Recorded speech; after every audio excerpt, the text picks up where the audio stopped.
Hello दोस्तों, स्वागत करता हूं आप सभी का आपके अपने यूट्यूब चैनल स्टडी प्लेटफॉर्म पर। देखो, ये वाला जो वीडियो रहेगा बहुत इंपॉर्टेंट रहेगा बीए सेकंड सेमेस्टर के उन सभी स्टूडेंट्स के लिए जिनके पास एंशिएंट विषय है और एंशिएंट विषय में भी early cultures and civilisation of India, ये आपका पेपर का टाइटल है। तो आप इस वीडियो में लास्ट तक बने रहना। टॉप के एमसीक्यू आपको इस वीडियो में मिलने वाले हैं और इसी बात पे आपको क्या करना है, इस वीडियो को अपने सभी दोस्तों के साथ शेयर कर देना है। जिस भी कॉलेज ग्रुप में आप ज्वाइन है उसमें आपको इसका वीडियो का लिंक आपको दे देना है, ठीक है। सबसे पहली बात, ये प्रीवियस ईयर का क्वेश्चन पेपर रहेगा दीनदयाल उपाध्याय गोरखपुर यूनिवर्सिटी का। काफ़ी इंपॉर्टेंट क्वेश्चन इस क्वेश्चन पेपर में आपसे पूछे गए हैं, तो मैंने सोचा एक बार इसको सॉल्व करा दूँ। और जिसने भी मुझे ये क्वेश्चन पेपर सेंड किया है, सबसे पहले उनका धन्यवाद, इतने दिल से शुक्रिया मैं करता हूँ कि भाई उनकी वजह से काफ़ी स्टूडेंट्स की इस क्वेश्चन पेपर से बहुत मदद होने वाली है यहाँ पे। तो आप सभी से एक रिक्वेस्ट ये रहेगी, अगर आपको वीडियो अच्छा लगता है तो लाइक करना है, नहीं अच्छा लगता है तो डिसलाइक कर देना, लेकिन आपको वीडियो को शेयर ज़रूर करना है, ये मेरी आपसे रिक्वेस्ट रहेगी।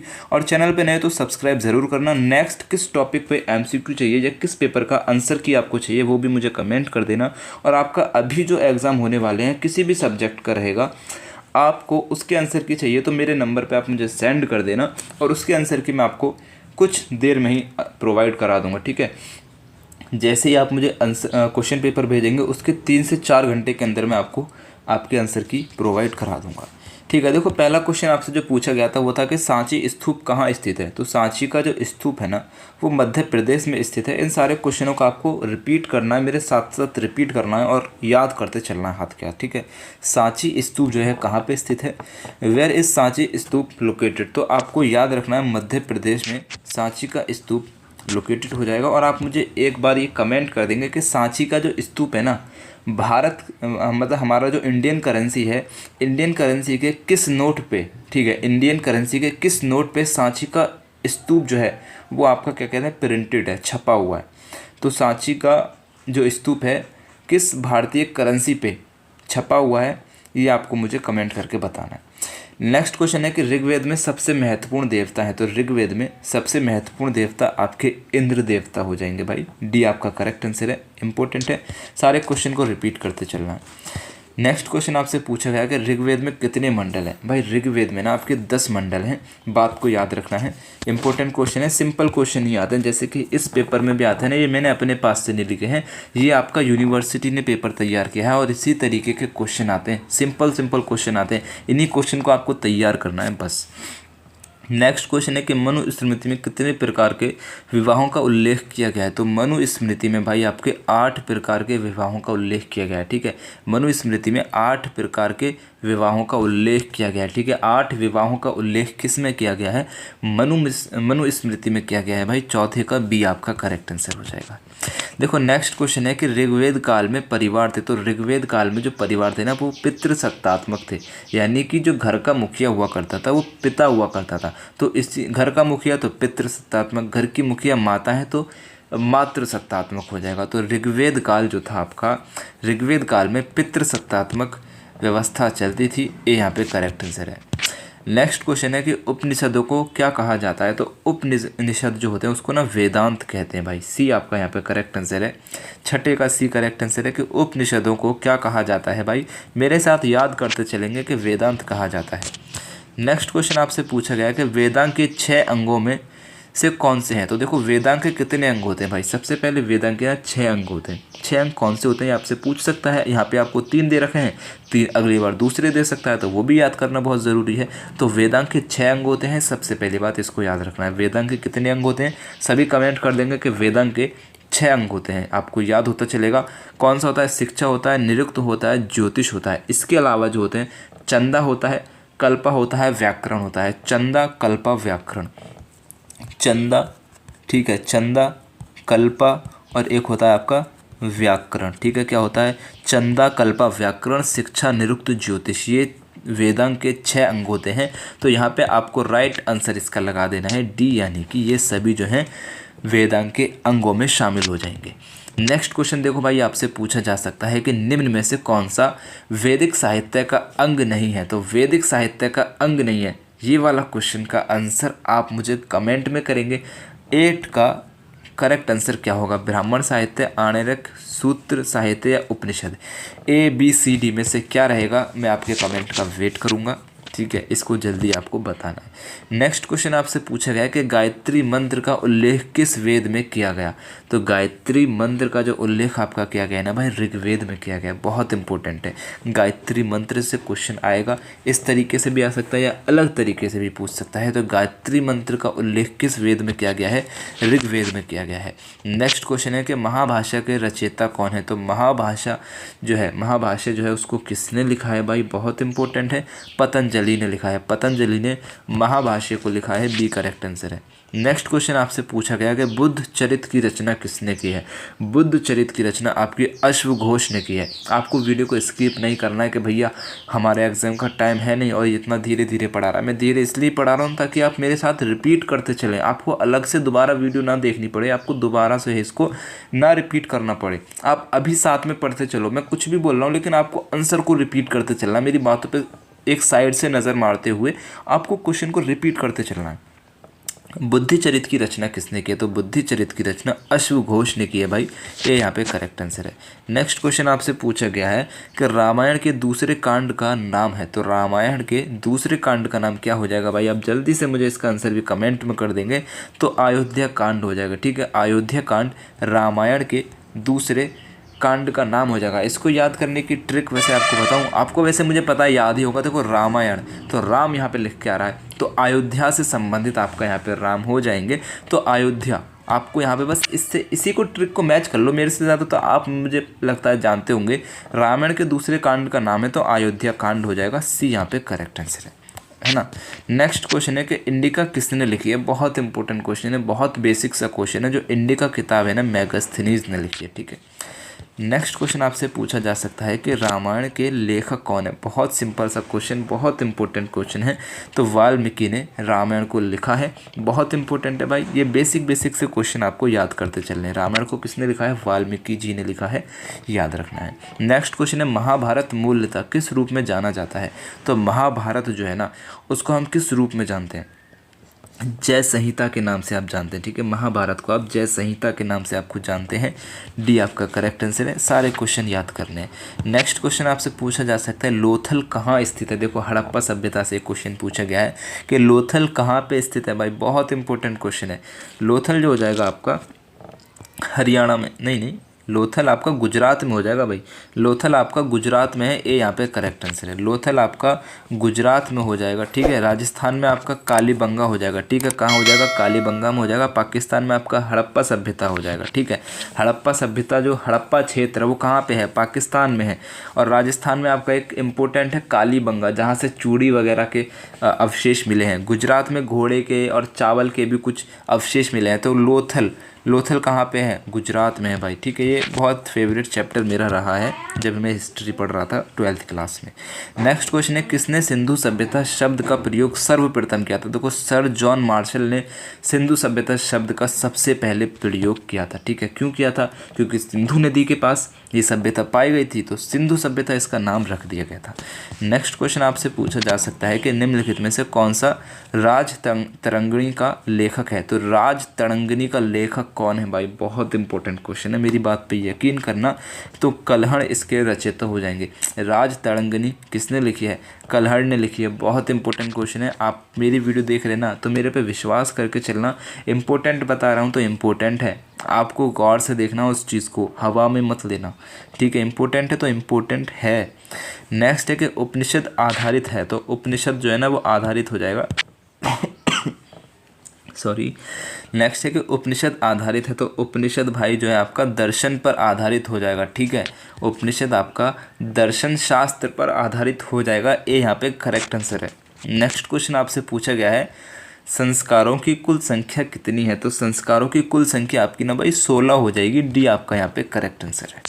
नेक्स्ट क्वेश्चन आपसे पूछा गया कि हड़प्पा का सर्वप्रथम उत्खनन किया गया। तो हड़प्पा सभ्यता है जो ना, उसका सबसे पहले जो उत्खनन किया गया था 1921 ईस्वी में किया गया था, दयाराम साहनी के द्वारा किया गया था। इस बात को याद रखना, बहुत इंपॉर्टेंट क्वेश्चन है। 1921 में किया गया था, दयाराम साहनी के द्वारा किया गया था। उसके बाद 1922 में भी किया गया था, जब मोहनजोदड़ो की खुदाई की गई थी। तो इसका राइट आंसर आपका बी हो जाएगा। नेक्स्ट क्वेश्चन आपसे पूछा गया कि वृहद स्नानागार कहाँ से प्राप्त हुआ है। तो मोहनजोदड़ो से प्राप्त हुआ है। ये यहाँ पे करेक्ट आंसर है। नेक्स्ट क्वेश्चन है कि हड़प्पा की सर्वप्रथम खुदाई किसने की थी? तो दयाराम साहनी ने की थी। उसके बाद 1922 में राखलदास बनर्जी ने की थी। ठीक है। नेक्स्ट क्वेश्चन आपसे पूछा गया कि वेद शब्द का अर्थ है। तो वेद शब्द का अर्थ होता है मेरे भाई ज्ञान। वेद का अर्थ होता है ज्ञान। इंपॉर्टेंट क्वेश्चन है, इसको भी आपको भाई अपने दिमाग में सेट कर लेना है, बहुत इंपॉर्टेंट क्वेश्चन है। नेक्स्ट क्वेश्चन आपसे पूछा जा सकता है कि पुराणों की संख्या कितनी होती है? पुराणों की संख्या कितनी होती है भाई? 18 होती है। ठीक है। सी आपका करेक्ट आंसर है। ये तो बेसिक से क्वेश्चन है जो आपको मुझसे ज़्यादा पता होंगे, मैं इतना समझता हूँ। नेक्स्ट क्वेश्चन है कि सत्यमेव जयते का उल्लेख कहाँ पर किया गया? बहुत इंपॉर्टेंट क्वेश्चन है, यूपीएससी में पूछा गया क्वेश्चन है ये कि सत्यमेव जयते का उल्लेख कहाँ पर है? तो सत्यमेव जयते का जो उल्लेख किया गया है ना भाई आपका, वो आपका उपनिषद में किया गया है। ठीक है। कहाँ पे किया गया है? उपनिषद में किया गया। और उपनिषद में आपका मुंडक उपनिषद में किया गया है। किस में किया गया है? मुंडक उपनिषद में किया गया है भाई। सत्यमेव जयते का जो उल्लेख किया गया है मुंडक उपनिषद में किया गया है। इस बात को आपको अपने दिमाग में सेट करना है। नेक्स्ट क्वेश्चन आपसे पूछा जा सकता है कि वैदिक काल में राज्य के अधिकारियों को कहा गया है? तो वैदिक काल में राज्य के अधिकारियों को रत्नी कहा गया। ठीक है। रत्नी या फिर रतन कहा जाता था। ठीक है। जैसे कहते हैं ना, जैसे अकबर के 9 रतन, इस तरीके से अकबर के 9 रतन थे ना, तो रत्नी या फिर रतन ये वैदिक काल से ही चला आ रहा था। तो वैदिक काल में राज्य के अधिकारियों को रत्नी या फिर रतन कहा जाता था। इस बात को याद रखेंगे। नेक्स्ट क्वेश्चन आपसे पूछा जाता है कि वैदिक काल में ग्राम का मुखिया होता है? तो ग्रामीण। ग्राम का मुखिया ग्रामीण हो जाएगा भाई। ये यहाँ पे करेक्ट आंसर है। अच्छा, वीडियो पसंद आ रही होगी मेरे दोस्त तो आपको एक बार शेयर कर देना, लाइक ज़रूर करना, नहीं आ रही तो डिसलाइक कर देना, कोई ज़बरदस्ती नहीं, लेकिन शेयर की आपसे मैं ज़बरदस्ती करूँगा भाई। शेयर आपको करना है, कमेंट आपको करना है किस टॉपिक पे चाहिए, मैं आप ही के लिए हूँ यहाँ पे, तो आपको सपोर्ट भी मुझे ज़रूर करना है। चलो नेक्स्ट क्वेश्चन है, वैदिक काल में कर था? तो वैदिक काल में जो कर था ना, जो टैक्स आज हम जिसे कहते हैं, तो वैदिक काल में जो टैक्स था ना भाई उसको बलि कहते थे। क्या कहते थे? बलि कहते थे। बहुत इंपॉर्टेंट क्वेश्चन है। एंशिएंट हिस्ट्री पढ़ रहे हैं तो वैदिक काल से ही क्वेश्चन आपके पूछे जाएंगे, इस बात को भी याद रखना है। नेक्स्ट क्वेश्चन है कि ऋग्वेद आर्यों का मुख्य व्यवसाय क्या था? तो ऋग्वेदिक आर्य जो थे उनका मुख्य व्यवसाय आपका पशुपालन हो जाएगा। बी आपका करेक्ट आंसर है मेरे दोस्त। नेक्स्ट क्वेश्चन है कि कौन सा सबसे प्राचीन वेद है? बहुत सिंपल सा क्वेश्चन है, ऋग्वेद आपका सबसे प्राचीन वेद हो जाएगा। नेक्स्ट क्वेश्चन आपसे पूछा गया है कि वर्ण व्यवस्था से संबंधित पुरुष सूक्त मूल्यता पाया जाता है? तो वर्ण व्यवस्था से संबंधित पुरुष सूक्त मूल्यता पाया आपका जाता है ऋग्वेद में। बी आपका करेक्ट आंसर हो जाएगा। नेक्स्ट क्वेश्चन है कि ऋग्वेद में कितने मंडल हैं? देखो क्वेश्चन रिपीट हुआ है, यानी कि 2 बार इसी क्वेश्चन पेपर में रिपीट हुआ है, तो आप ये कैसे नहीं कह सकते कि इस बार भी ये क्वेश्चन रिपीट होगा। तो वेरी इंपॉर्टेंट क्वेश्चन, 10 मंडल आपके आएंगे, लिख के ले लो, ये क्वेश्चन आपका दोबारा रिपीट होगा 2025 में। ऋग्वेद में कितने मंडल? 10 मंडल भाई। ठीक है, याद रखना, ये क्वेश्चन आपका आने वाला है, यहाँ से नंबर आपका पक्का। नेक्स्ट क्वेश्चन आपसे पूछा गया कि ऋग्वेद में मूल लिपि थी? तो ऋग्वेद में मूल लिपि आपकी देवनागरी लिपि हो जाएगी। ठीक है, ये यहाँ पे करेक्ट आंसर है। नेक्स्ट क्वेश्चन आपसे पूछा गया है कि निम्नलिखित में से किस नदी को ऋग्वेद में नदीत्तम कहा गया है? तो नदीत्तम आपका सरस्वती नदी को कहा गया है मेरे दोस्त। ऋग्वेद में नदीत्तम नदी जो है आपका सरस्वती को कहा गया है। इम्पोर्टेंट है, याद रखेंगे। नेक्स्ट क्वेश्चन है, हड़प्पा सभ्यता में प्रचलित था? तो हड़प्पा सभ्यता में मातृ पूजा, पशु पूजा, वृक्ष पूजा, ये सारी पूजा हुआ करती थी हड़प्पा सभ्यता में। ठीक है, तो उपरोक्त सभी डी आपका करेक्ट आंसर है। यहाँ पे ना एक लिंग महाराज भी हुआ करते थे उस टाइम पे, नहीं एक लिंग या फिर एक सिंह वाला कुछ था, ध्यान नहीं है अभी, उसकी भी पूजा हुआ करती थी। नेक्स्ट क्वेश्चन है, सैंधव व्यापारियों का व्यापारिक संबंध था? तो सैंधव व्यापारियों का व्यापारिक संबंध जो था ना भाई आपका, वो इन सभी से था, यानी कि ईरान, बहरीन और मेसोपोटामिया। लेकिन सबसे ज़्यादा जो था ना वो मेसोपोटामिया के साथ था। ईरान और बहरीन के साथ इतना नहीं था, लेकिन मेसोपोटामिया के साथ तगड़ा आपका क्या था? व्यापारिक संबंध था। तो डी आपका यहाँ पे करेक्ट आंसर हो जाएगा। नेक्स्ट क्वेश्चन है कि रोपड़ कहाँ पर स्थित है? तो भाई रोपड़ आपका जो हो जाएगा ना, रोपड़ आपका सतलज नदी के तट पर स्थित हो जाएगा। डी आपका करेक्ट आंसर है। नेक्स्ट क्वेश्चन है, गौतम बुद्ध किस गणतंत्र से संबंधित थे? तो गौतम बुद्ध जो आपके थे वो शाक्य गणतंत्र से संबंधित हो जाएंगे, सी करेक्ट आंसर है। नेक्स्ट क्वेश्चन है कालीबंगा कहाँ पर स्थित है। बहुत इंपॉर्टेंट क्वेश्चन है मेरे दोस्त, राजस्थान में स्थित है। कालीबंगा राजस्थान में स्थित है। यहाँ से ना चूड़ियों की साक्ष्य मिले थे, ठीक है, यानी कि जिससे हम ये पता लगाते थे कि हड़प्पा सभ्यता के जो लोग थे वो मेकअप वगैरह भी क्या करते थे, लिपस्टिक के साक्ष्य मिले हैं, है ना, जो गले में पहनते ना हार वगैरह, वो सब भी साक्ष्य मिले हैं आपके, ठीक है। वो ध्यान नहीं है कहाँ से, लेकिन मोती वगैरह मिले हैं, लेकिन कालीबंगा से आपके चूड़ी के साक्ष्य मिले हैं। नेक्स्ट क्वेश्चन आपसे पूछा गया है कि श्रीमद् भागवत पुराण के रचयिता हैं। श्रीमद् भागवत पुराण के रचयिता कौन है। तो भाई वेद व्यास जो है ना इसके रचयिता हो जाएंगे, इंपॉर्टेंट है, सी करेक्ट आंसर है।